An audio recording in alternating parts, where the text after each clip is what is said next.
Good morning or afternoon, depending on where you're at. Welcome to the Coffee Squad, episode 65. And today we are talking with Joe Saunders of the Managing Violence podcast. Good morning, Joe. Hey, good morning. Thanks for having me. Morning, afternoon, wherever you are. Certainly very early morning here. Yes.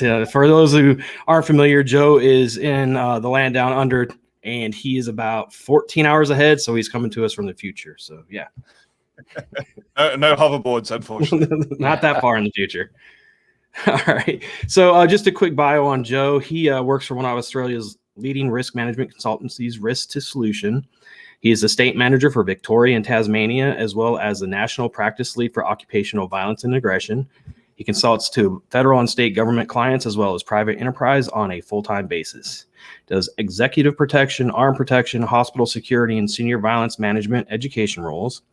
He is also very large into self-defense and martial arts. He holds instructor coaching certifications in the following systems: Senshido, Krav Maga, Judo, Sumo. You look a little small for Sumo, but maybe we'll get into that later. ISR Matrix, Defensive Tactics, PPCT, ASP, Body Cuff, Firearms, Tactical Self-Defense, Aggressive Behavior Management for Healthcare, and like I said before, he is the host of the Managing Violence podcast. Did I miss anything, Joe? No, I think that's a good summary there. That's a good show, guys. Thanks. And then filling in for Jake, he's off getting his leg repaired or something. I'm not sure. So we have Steve with us. He's been on a few times before. He's saluting for those of you who can't see. Yeah. How do I sound? All right. Yep. I will never be able to do as good a job as Jake, but I'll try. I'll do my best. Now, see, his head's already big enough, and now you're going to make it just inflate that much more. He's just so amazing. I'm gonna be way behind the eight ball here. All right, so let's kick this off this morning and get going with what's everybody's drinking. So let's see. Since Joe, you're an Australian, I know you've got some coffee. What are you drinking this morning? Well, I've actually gone for some product placement because I do listen to your show and I know this question is coming. But these guys were formerly a sponsor of my show. They're not a sponsor currently, but they do great work. This is the Australian Warfighters Coffee. So these guys are Aussie veterans. They built a company to be able to employ, train, and help veterans with the transition to civilian life. And they do really, really good work. So even though they're not currently a sponsor, they make amazing coffee. I don't know if you know this, but Australia is a bit of a hotbed for coffee. We take our coffee very seriously. And these guys make amazing coffee, and they do really great work. So I would encourage anyone who's looking for coffee and they want to support some Aussie veterans, go to AustralianWarfighters.com. Awesome. Yeah, sounds good. I'll have to check them out. Hopefully the tariff's not too much on the shipping over here to the U.S. I can never guarantee that. $100 a bag. There you go. What about you, Steve? You drinking anything good this morning or this afternoon for us? I am drinking. Well, it's actually afternoon and it's almost 5 o'clock here, so my body's like trying to figure out what's going on because it's not having any alcohol in it yet. But this is just a Veranda K-Cup, but I got it in my Meridian, Mississippi drug interdiction. Nice. Oh, yeah. Cup. So the guy I used to work with, he worked in Meridian for a while. Yeah. Or Lowndes County, somewhere around there. Yeah. Yep. Good. Awesome. Good little place they made a lot of money there. Oh yeah, it's a hotbed. Mm-hmm. Missouri or Mississippi State Patrol just lost one yesterday or the day before in a wreck. So wow, it's terrible. Yep. So I'm drinking a cold brew from a local little coffee house down the street. I was out dropping my girl off at somewhere, my daughter off somewhere. So I stopped by and got a cold nitro brew. I kind of like those nitro brews. So, and it's probably not hot for Joe, but it's like 85 degrees just here. So I like to drink my coffee cold when it gets up above around 70. So I'm with you. So Joe, I listen when I'm just kind of filling in here, and I don't even know if I have the outline, but just from my standpoint, all of the things that he talked about what's your favorite form of self-defense? Like, what's the one that you love, like your passion? Staying home away from bad people. Okay, well, that's called the Art of Reclusiveness. Yeah, well, I've always heard that, when the shit hits the fan, you're only going to be able, when the tunnel closes, you're only going to be able to insert the program that you've been programmed. And if you have no program to insert, you're going to just kind of flail around. So that's why training is so important, to program your brain to react to that closed in situation. So I guess maybe I should rephrase the question. For you, when the shit hits the fan, what do you go to? What's your go-to self-defense? It's a really good question. I mean, with our sort of unpacking of it the last 30 years, but I've trained a lot of different arts and with different levels of exposure, whether, ranging from a couple of seminars here through to years of high level training, and the systems that come out, and we can talk about this. We're going to really unpack this if we want to, but the systems that come out under stress are the ones that you've got the most repetitions with under pressure. Certainly, you can do a lot of reps on stuff that isn't stressful, that in unrealistic circumstances, and that's not going to work, and it's not going to come out even. Is screaming in sheer terror, is that one of them? Because that's normally what I do. You know what? You know what? I've seen a lot of stuff work, so I never rule out anything. I can imagine somebody your size screaming in sheer terror would definitely get somebody off their game, Steve. Just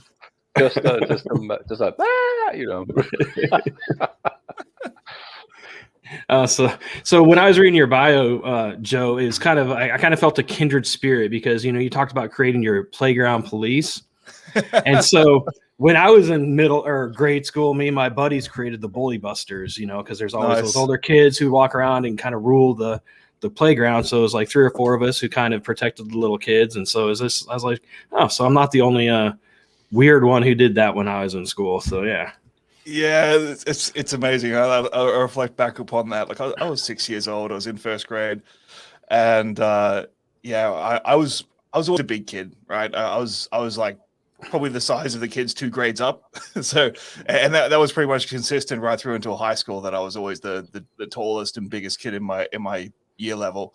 I just always felt this urge to protect my friends that were getting picked on by the bigger kids, because I was big enough to protect them. I thought almost immediately, it's like we need a playground police force. Like we need to. I had real trouble recruiting other kids. No one wanted to give up their lunch break to go and do patrols and look for evidence of crimes in the playground. But it was a lonely job, but someone had to do it. Yep, typical sheepdog job. So. yeah, they just want to keep playing. I didn't understand, like, why you guys want to play. There's important work to do here. So you reached out to us. That's how we kind of. I didn't. I'm not gonna sugarcoat it. I didn't know about your podcast till you reached out, because I never thought about checking down in Australia and other stuff like that. So, but I've listened to it since, and you've got some really great information and some good stuff coming. And for those who don't know, his podcast is the Managing Violence podcast. So what made you reach out to us? If you don't mind just touching that real quick, and then we'll move into some other stuff. Yeah, of course. So, look, and I'm sure we'll unpack this as we go, but the tagline for my show is for the protectors, and I've always felt that, as we just mentioned, like from day one, I've always felt like a protector. It's been a God-given personality trait for me. I've always sought to protect people that were more vulnerable than I was, and as my career has progressed, I've been really fortunate to acquire a lot of knowledge in that space. And now not only can I help people that are more vulnerable, but I can also reach out and help other protectors with the lessons that I've learned, with the knowledge I've acquired, with the people I've been fortunate enough to talk to. And that was really the impetus behind the Managing Violence podcast when I started it, was to be able to share that information with other protectors that were interested in being better at their job, or being more skilled, or even if it's not a job, even if we're just talking to mums and dads that want to be able to protect their kids, right? I want to be able to give them those skills. So, part of that mission, I guess, is I wanted to reach out to see where other protectors are, so I can share more widely, because I don't want to rely upon search engine optimization that they just happen to stumble across my podcast. Like, I want to come to where you guys are and see if I can help in some way. So I listen to a lot of podcasts that are in the law enforcement, military, sheepdog community. And you guys are one of them, and I thought, well, yeah, maybe I know your listenership is pretty much my people, so maybe I can help out. Yes, absolutely, appreciate it. So Let's talk about the importance of self-defense and kind of having that plan for when, like Steve says, the shit hits the fan. You know, you get when you get that first punch in the face, how to react. Because a lot of people, you know, I can't remember the boxer was it said everybody has a plan until they get punched in the face. Yep. So why don't we talk about kind of having the importance of training and doing self-defense in your life? Yeah, absolutely. So I guess by way of sort of framing it up, I would say that oftentimes when people are thinking about self-protection or self-defense, and I hesitate with the word self-defense because it's a legal term more than anything else. But we know what we're talking about when we say self-defense. But a lot of people go immediately to the reactive, to the I've been hit, or I am being attacked, or I've got a gun in my face, and I think that self-defense, it is and it isn't.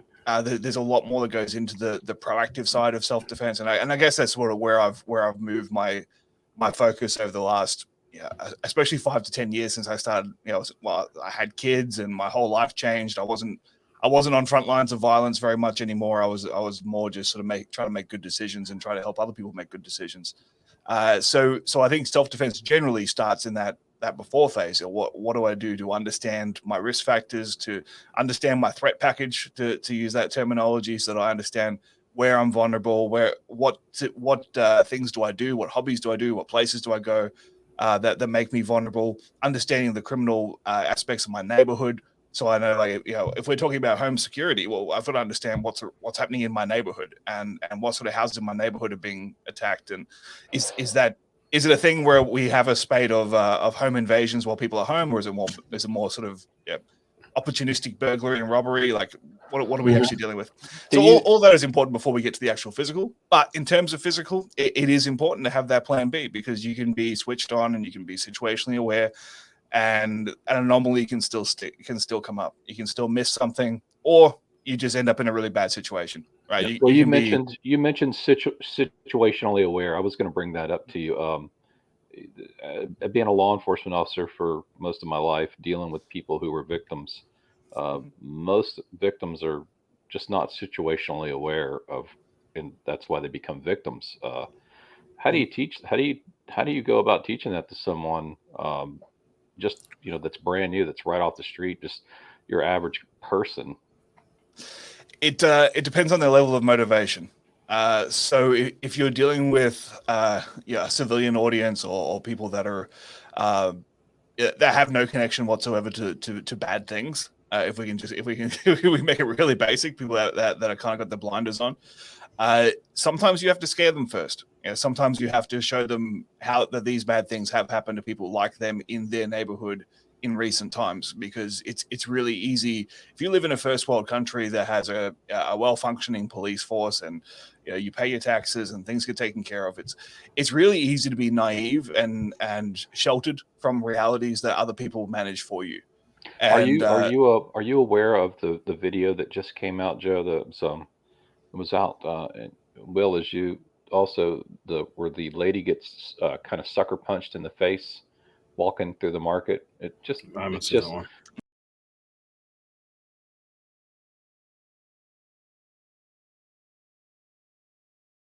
She's just kind of walking along, and this homeless guy punches her in the face. It came out about 5 days ago. Was that in New York? In New York, yeah. And it just knocks her out cold. And to me, when I saw it, I was like, I felt so heartbroken, because you want to do something, but at the same time, if you're not situationally aware, most people like you probably would pick up on that person coming at them just based on their walk and their behavior. And those little things are very hard to teach. It's something you have to learn, right?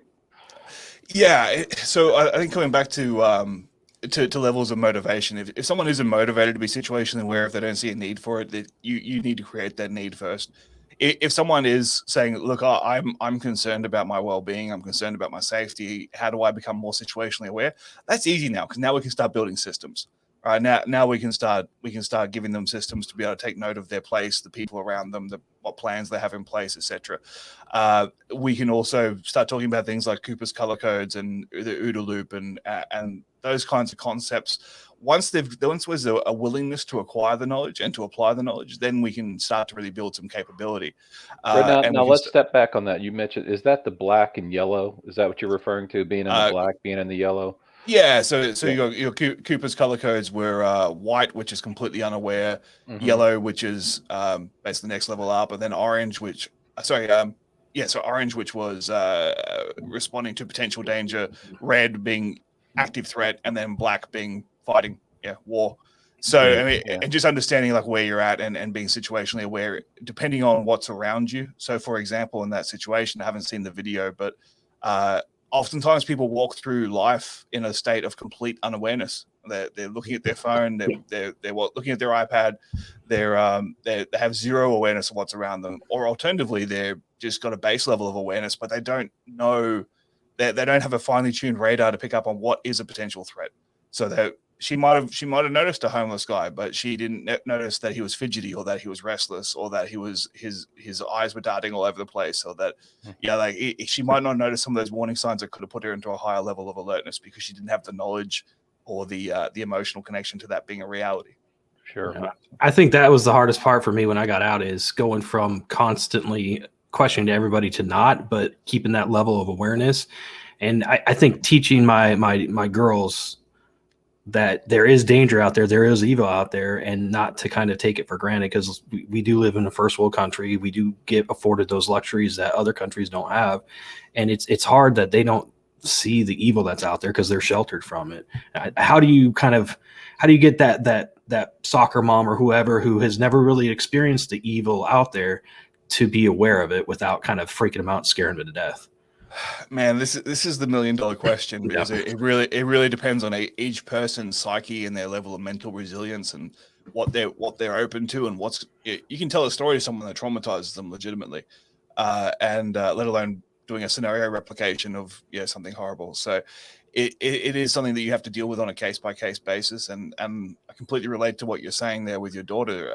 I've got 4 daughters, right? I've got 4 daughters ranging from 3 years old to 9 years old, and we're getting to a point now where we have to have these conversations about the realities of the world, and it's awkward because you don't want to build fear, but at the same time they need to be aware, and it's tricky, right? Because I'm talking about things that, knock on wood, pray to God they'll never experience. But if I don't share that information with them, then where does that leave me? Like, what was the point of 30 years of acquiring this knowledge if I'm not even going to teach my own kids? So it is important. Coming back to your soccer mum thing, it's oftentimes about seeing what matters to them. So when I'm dealing with mums in particular, I don't even talk about their own safety. I talk about the kids. Yep. Because like when I used to train healthcare professionals, I used to train a lot of nurses, and a lot of people in healthcare, and nurses in particular, have a martyristic personality, in that they sacrifice themselves to protect others, or to care for others. And the idea of self-defense against a patient was abhorrent to them. The idea that they would hurt a patient, that's not what they signed up for. And others, not so much, right? If you worked in an emergency department longer than 6 months, you pretty much hate everybody. So that's fine. But our general nurses, it was a real leap. So what I had to connect to them with, like, we were talking about something like they couldn't imagine, striking a patient. So what if you found a random man in your kid's bedroom at 2 o'clock in the morning? Like, oh, I'd rip his eyes out. Like, okay, cool. Let's run with that, right? Once we've got an emotional connection to something we're willing to fight for, then we can start drawing strings back. So often I'd say, like, okay, so if someone was going to harm your child, what would you do? And then they give themselves permission to fight. So, okay, so what's going to happen to your child if you get killed? Like, so you're worth fighting for too, because if you don't fight for you, how vulnerable is your 6-year-old, or what's their quality of life like just knowing mum got killed? All right, even if no physical harm comes to them. Yep. So when you're talking, they care about. you just mentioned permission to fight. So when you're I'm assuming that you're putting on classes there where you live, or teaching. So you're giving them some sort of lesson as well, some sort of physical lesson. And how do you transition into that physical lesson with these particular average people who are probably put in these situations, like nurses? Yeah, so it's going from mental to physical. Yeah. There's a couple of different schools of thought. It is, and I know I do both depending on the group, but sometimes we work the physical skills from the very beginning, in more of a low stress, like cardio kickboxing type way. Like we just get them moving and having a bit of fun with it, because I never want to make training scary. I don't make training stressful. There's a time for training to be stressful, but that's when you're talking about real professionals who know what they're signing up for, right? If we're preparing someone to go into a war zone, we're preparing someone to go out on the streets, and they know they're going to be in conflict, then we can dial training up, because now it serves a purpose. For our general civilians or nurses, etc., I want the training to be fun and something that they remember fondly, and they have some positive learnings from. So I might introduce the physical first, and then we start talking about the mental, and then as we get through the mental, I guess, framing, then we can come back to the physical with a little bit more focus and a little bit more, this is how this would apply, this is how you might use it. Alternatively, other groups, and this really depends upon the client and who's paying us and what they want. Oftentimes it is sort of a longer build up of the how and the why before we get to the what. So is this just a defense strategy, or is this an offense strategy? Like let's just use, if I can jump back into nurses for an example, are you teaching them, hey, do this and then step back and clear yourself from the situation and save yourself? Or is that kind of how I'm trying to picture it in my mind, how it's going? So there's really two streams. There's the general nurses who will probably just need I guess for lack of a better term, stun and run, the ability to get away, hit a duress button, and get security assistance there. Sure. And then there's the nurses that usually in secure units or mental health units where they may have to perform a restraint. And that's a different skill set, because then we can be a little bit more proactive in what we're doing. We can build teams. We can take people by surprise. Really, in mental health, there's as much as they hate to hear it, there's a big crossover in skills to something like corrections, where we might be doing a cell extraction, or if we're going to go grab someone, put them down, restrain them, medicate them, and then move them, that we can be a bit more proactive. I'm glad you brought up mental health, because going over that, especially in the last year, there's been a lot of emphasis placed on mental health and law enforcement dealing with mental health crisis.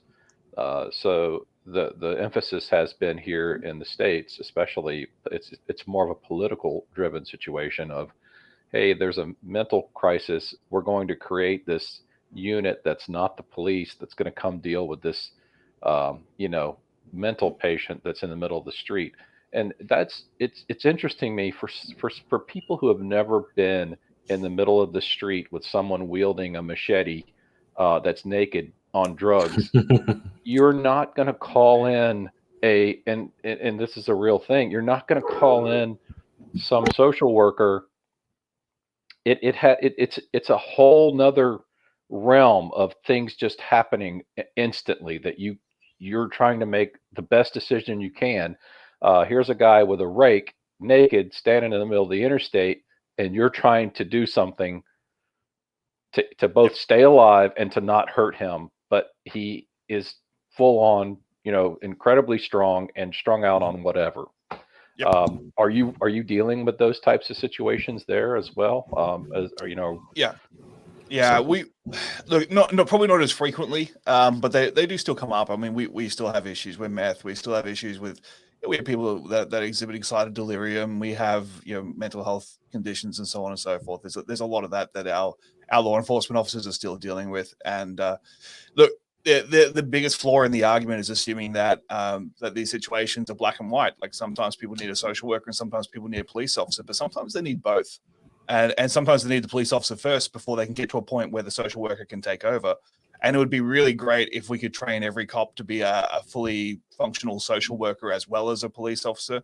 But then we better pay them a lot more. It's ugly when people get offended because police. I always said, as an officer, arresting someone, especially a mentally ill person, is ugly. It's an ugly thing because they're naked, they're bloody, it's a woman. There's 4 or 5 people. You're trying not to hurt her. There's just things flying. It's ugly, and people are shocked by it when they first see it. They're like, "Oh my gosh, these guys are beating this poor." And you can't just call in, you have to have you can't some just skill shoot a sets. net over them, right? Yeah, So, right. You got to, there's got to be a skill set. So what are you teaching as far as that, how to deal with these, for a lack of better terms, like really disturbed people? Person in crisis. Yeah. Yeah, I mean, look, it really comes down to performing that dynamic risk assessment as you go. I mean, what is the situation? I always try and tell protection professionals, whether it's law enforcement, security officers, whatever, that as long as you don't mean any harm and you have no desire to harm, your judgment can then be clear to work on the facts. What have I got in front of me? Is there an immediate harm to anybody? Do I need to act right now? Can I monitor this and see whether it changes over the next 2 to 3 minutes? If no one's in immediate danger, I can take my time, right? If they're not going to harm themselves and there's no one around them getting harmed, then I can keep distance and I can keep talking and see whether it's going to work. We can try different angles. We can have different people take the lead conversationally if that's going to work. If we've got the luxury of time.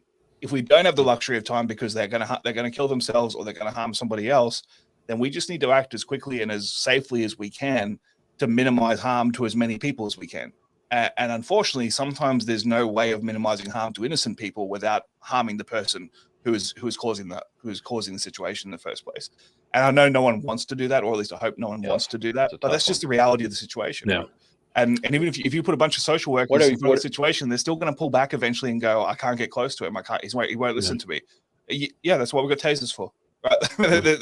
Right. It sounds crass, but that's the reality, right? Well, like you said, it's never black and white, and that's what what looks good on paper or whatever. It may look good on paper, but when it's out on the street, it's totally different. And I just want to let you know the reason that everybody's naked in Steve's story is he is in Florida, where Florida man is from. So there you go. All right, yeah. Right. I was just going to say, I'm not familiar with the gun laws in Australia, but when you come to Florida, we cross the state line. They're like, here you go. What do you want? This is your model. Take it with you.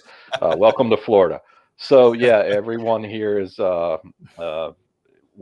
have this stand your ground law in Florida now. So it's becoming used a lot. So people confront each other, and you have the right to stand your ground. And people are utilizing their guns. I mean, someone comes up to you and pushes you, or whatever. You have a concealed weapons permit. People are utilizing this law, and it's actually sometimes it works, sometimes it doesn't. But it's interesting. It's an interesting concept for sure. Yeah, absolutely. So going back to the self-defense and the soccer moms, I know you've got, I don't remember how many you have, like 5 or 6 different certificates or certifications. Which one is kind of the best for the stun and run, and which one's the best for when you got to, I don't want to say restrain somebody, I guess, as you said. So sure. Can I give the worst answer ever and say it depends? It depends. I mean, I know it depends upon look. I could say for stun and run, like Krav Maga is usually good, but it really depends upon the instructor. It depends upon the school. It depends on how long you're going to train for. That's going to depend on any self-defense. I just love watching. I love watching people do Krav Maga because they're just slapping the crap out of the other guy. It's like it's just amazing.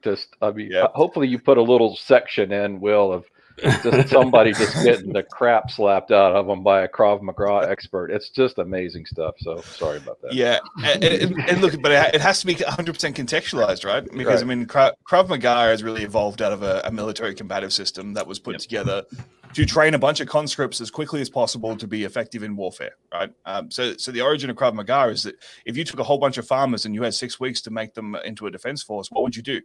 You would basically give them a handful of techniques and pump them full of a ton of aggression, right? That's pretty much right. Yeah, I mean, that's what you can do quickly. You can't build real competence in a short period of time. So how do we make them competent quickly? Well, we give them a couple of things they can't screw up, and we make them really, really aggressive. Which works fine enough in a conscript battlefield, but that doesn't have application to a law enforcement officer who's going to be filmed and judged based upon his execution of those techniques. Can you tell us where that started from? Where does it Israel? Israel. Okay, yeah, Israel. Israeli Defense Forces. Yeah, so I mean, and I'm probably gonna get corrected by the Krav Maga historians, but basically it started off as a underground system for persecuted Jews in Europe to defend themselves against the persecution, and then after the formation of Israel, it became sort of an official system to be able to train the first Israeli Defense Force. It really in is hand quite combats. amazing to watch. It's Yeah. really, yeah. Yeah. But like anything, it became popular especially in the US in the 80s. It came across and it got watered down, it got diluted, it got split up. Everyone had a controlling interest or had an interest in selling it. Krav Maga is not a term that's protected in any way, so it's something like you can set up a strip mall Krav Maga club and teach Taekwondo if you want to, and no one's really going to know the difference. So it is always a case of buyer beware, because it's unless you really want to get in the weeds, it's hard to trace a lineage and tell whether someone's legit or not. So, but to answer your question in terms of stun and run, anything that has an element of reality to it, so you're dealing with real situations that you might actually face. So, like my pet peeve when it comes to that kind of training is someone like that will do defense against a wrist grab, and you have someone who just passively stands in front of you and grabs you by the wrist, and you do a technique. Yeah. Like, I've never once seen someone attacked like that ever.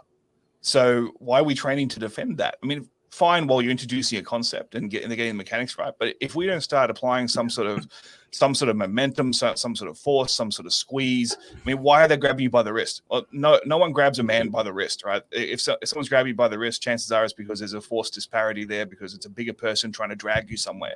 So we better be moving. We better be having someone who's stronger than you grab you by the wrist and try to drag you behind a building or into a car or something like this, right? So if you have some piece of reality, then you can start seeing whether stuff actually works, and you need to be hitting for real. You need to be using protective gear so that you can really lay in that shot, because we're not dealing with a passive wrist grab. Usually we're dealing with an attempted abduction. So the use of force is different. That said, if I'm training nurses who work in an aged care environment, I don't want them punching my grandma in the chest because she grabbed them as they're walking past because she's trying to find the bathroom, right? So we need to make sure that we're training for the reality that we're actually working in and we're actually dealing with. And like for me, I remember going way back in the academy, they taught us, they let us box for 3 minutes just to show us how smoked you get, how smoked you really get. So, we went toe to toe with each other with the gear for 3, and you don't realize. So it's really, I think, as a defense, you probably want people to have that. What's your time frame of like, hey, get out of this, because you're really pushing you're getting into the red zone, so to speak. What's your time frame? Yeah, I mean, it is important to have an understanding that it's not like the movies, and it's not like training. Like it's going to be more stressful. Yep. But when I started out, when I was 18 years old, and I started working as a bouncer in some clubs, and I was stunned because at that time I was at an international level in judo, and I could do 5-minute rounds with the best judo players in the country, big guys, strong, athletic, fit. And I was smoked, but I wasn't completely useless. And then I would get into an altercation in a nightclub with an untrained big Tongan kid, and all of a sudden I would be like, 30 seconds in, I can't breathe, and because the stress of the situation is different. Right? It's not the physicality; it's the fact that I don't know if I'm about to get stabbed. I don't know if he's got friends that are going to hit me with something. I'm trying to monitor the environment. I'm trying to think about my professional obligations here to do minimal harm. Well, he's not concerned at all about my safety. Those kinds of things, like they add a stress level, which actually taxes your cardio as well. So it's important that we consider those things. Yeah, so that's a good point. Like I know I think it's important to take self-defense classes, even though I don't like I used to, but we'll get to that later. But it's good to understand what you are doing and what you are training, because most self-defense courses or classes, they kind of teach for either the sport, and they don't kind of teach you how to account for the other environment. The person that is attacking you isn't looking out for your safety like you would in the dojo or in the ring or whatever. So that's something that's a good point to bring. Like I know when I was in the military, I did the line system, the SF Army, U.S. Army did it, and that's definitely it's a smash and break and get out of there type system. Obviously, I'm not going to use that unless I absolutely have to out here, but it's a lot different of a mentality from the military to the civilian. You go to a dojo, I know I've been to a few, and they're teaching, don't do this, don't do that. This is illegal. That's illegal. Well, when you're in a fight, nothing's illegal, just except to live. So, or not. Yeah, I mean, that's the only thing you're worried about, right? Getting away, not an eye gouge or a groin twist or whatever. So, Yeah, and that's the thing that's really it takes time to develop in people, is the ability to sort of dynamic risk assessment. Like what is the level of threat I'm dealing with here? Because good self-defense shouldn't put you in jail either, right? It's not a good way to protect yourself. Isn't it like Right. if I go from being an accountant to being an inmate, then I haven't improved my safety, right? So I need to make sure that what I am teaching and what I'm learning is applicable for my reality. But that reality could mean that I have to go from trying to see when my bus is coming to fighting for my life in 10 seconds and having no idea why or how or who this person is or what's even happening. So I've got to be able to switch onto that reality quickly. But similarly, if I'm just dealing with someone who is mentally ill and they're just having a weird conversation with me, I don't need to punch them in the throat. So I need to be able to have those skills to be able to assess that risk on an ongoing basis, because as you know, especially if we are talking about drug affected people or mentally ill people, that risk can change so quickly. The information you're getting off that person will change very rapidly. So we've got to be able to have a comfort level with different levels of force. And to come back, I didn't really answer the second part of your question about restraint, about restraining people. It's something from a civilian point of view I wouldn't really recommend, because control and restraint is by far the most difficult aspect of physical self-defense, because as we just mentioned, like it's the only area where you are restricting yourself in a room where they're not restricted.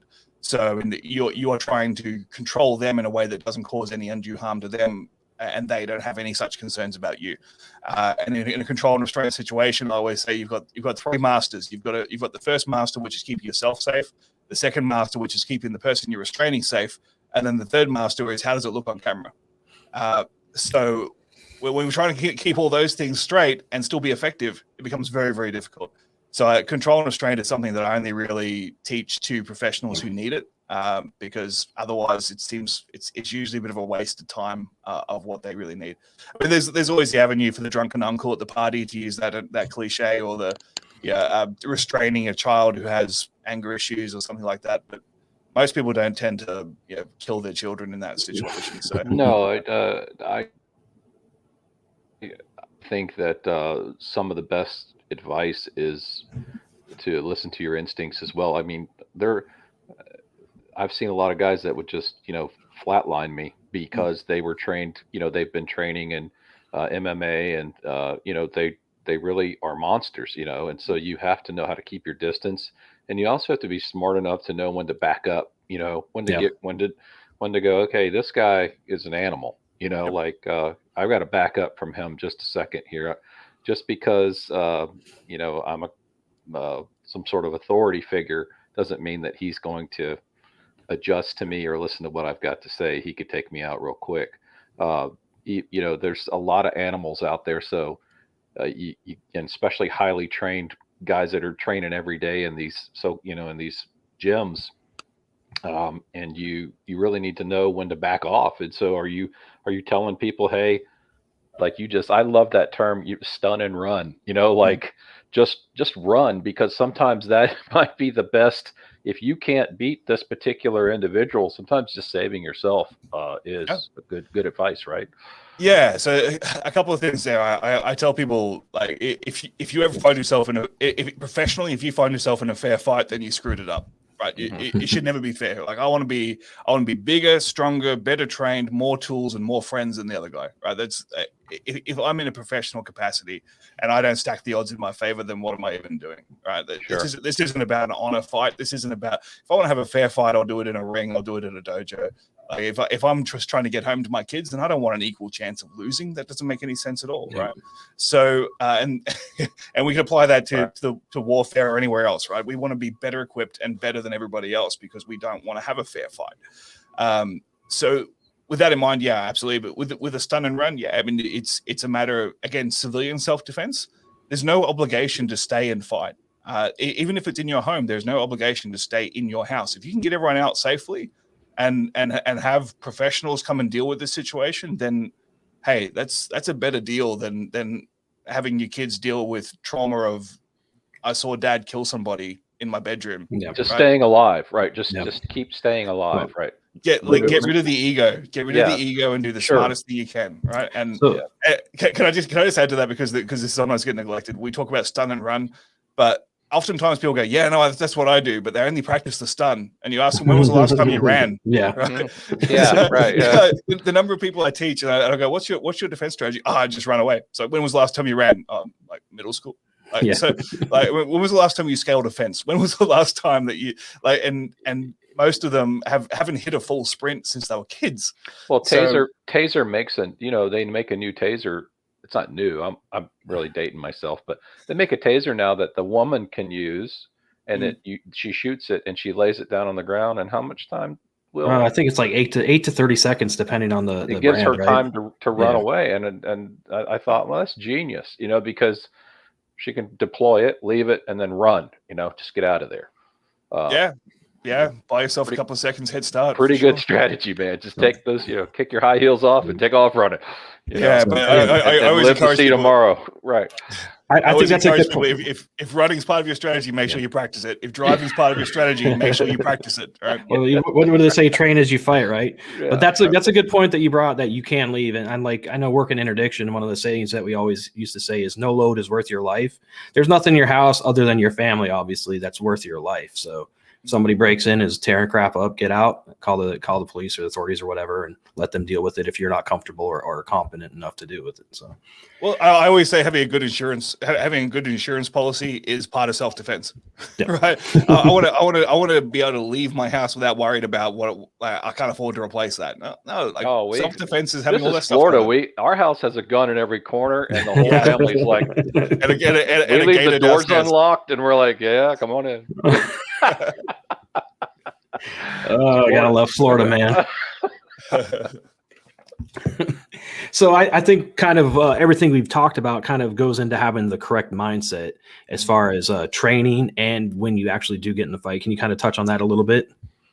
Yeah. So I think one of the hardest things I won't say it was a hard thing for me, but it was something that I had to really be mindful of.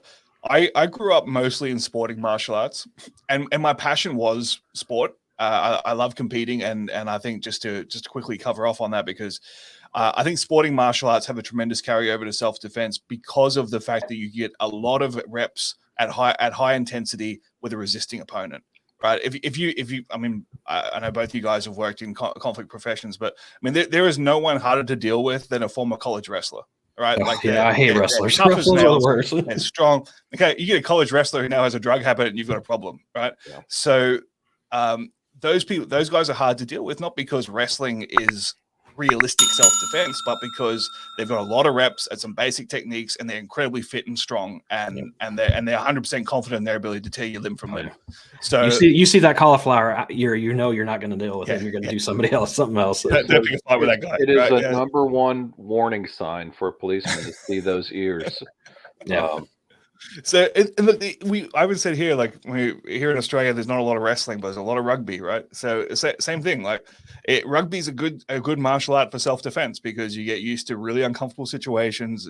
You're strong, fit, can run, pretty aggressive. Like right. So sporting applications are really important. But the hardest thing for me to deal with when I went from sporting martial arts to real violence was the mindset of it's okay to lose.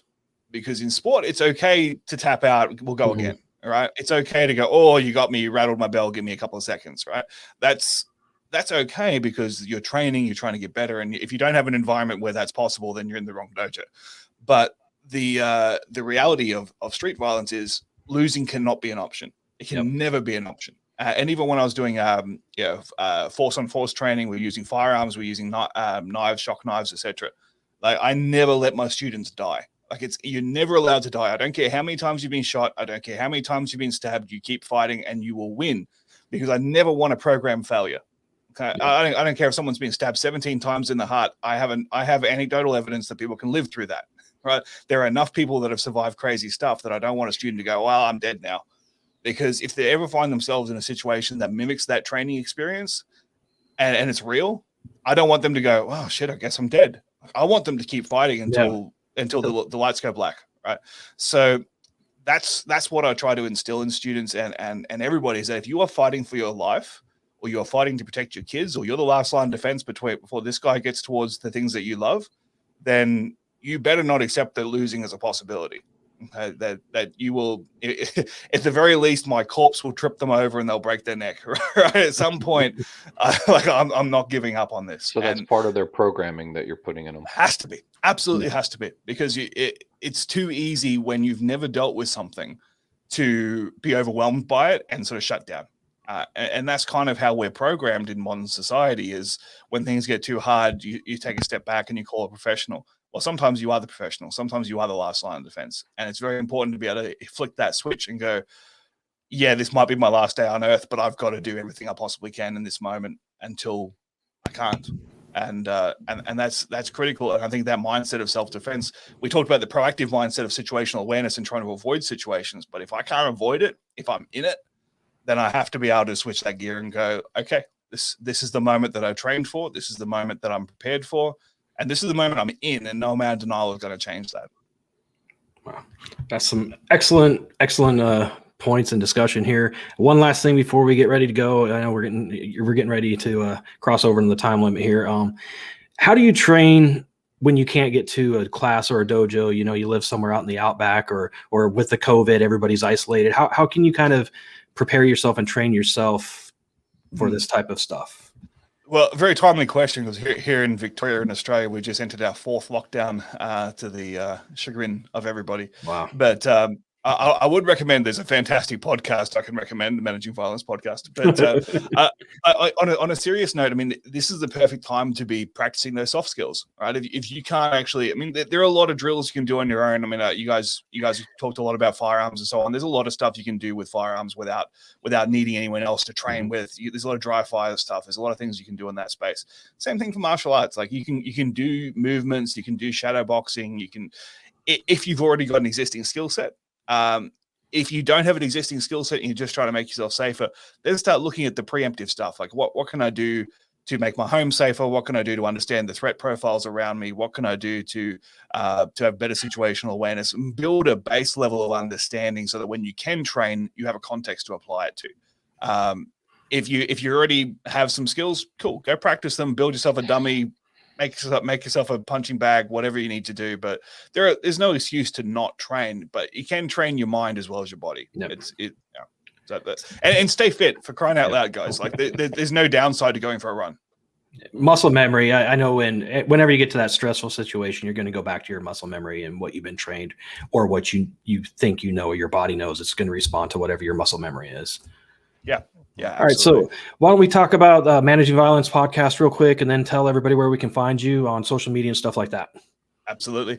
So look, as I mentioned, the Managing Violence podcast has been running for about nearly 3 years now. I've had an amazing opportunity to interview nearly all the leading minds in self-defense and violence management globally. People like Lieutenant Colonel Dave Grossman. I just had Lieutenant Colonel Wayne Phelps on as well about killing with drones, which was quite interesting. We've had I'm using a lot of American service examples, but Matt Larson, who's the director of combatives at West Point, he's been on a couple of times. But we've also had some of the best self-defense authors in the world, like Rory Miller, Jeff Thompson, Tony Blauer, Richard Dimitri. The list goes on. Tim Larkin. Tim Kennedy has been on the show, and a couple of combat sports guys like Tim Kennedy, but also Ken Shamrock, Ensign in a way. Like, so pretty much the list goes on and on. I've been fortunate to talk to pretty much everybody in that space and try to distill their knowledge into a usable format. So if you want to check that out, go to violencepod.com. Violencepod.com is the website, or Managing Violence podcast on pretty much every social media platform and every podcast platform there is. Awesome. Well, thank you very much. Are you on social media? Can we follow you on that? Just look up Managing Violence podcast. Okay. Anyone wants to connect professionally, just look up Joe Saunders. It'll be Joe Saunders FISRM on LinkedIn. Yep. If you want to connect on LinkedIn. All right. I want to say thank you very much for joining us. Steve, you got anything before we head out? No, it was very nice meeting you. I look forward to watching your podcast. Thanks very much, and good luck with Florida Man. Yeah. All right, thanks. We're just surviving down here. Yeah. All right, thanks everybody. We'll catch you next week.